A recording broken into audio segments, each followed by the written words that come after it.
یک شعر که انشا کردم میخواستم در آغاز برنامه خونم. در آغاز برنامه کلامی زیبای از غزالی گفتم: ای غریب بی صاحب، ای غریب بی صاحب، حیف عمر سرسانت.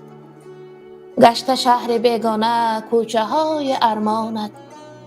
ای غریب بی صاحب، غربتت فراوان است. هیچ کس نه اندیشد بر غریب آسان است. ای غریب بی صاحب، نان بیارک تاجیک، کم نه غم نه 3 میلیون به شمارک تاجیک. از کجای میدانی عمر مادرت چند است؟ منتظر راه تو رنگ و رحمتش کند است. رزق خویش میچینی بر عذاب پیچیده. ای غریب بی صاحب، راهبران بیغم کی حال زار را دیده.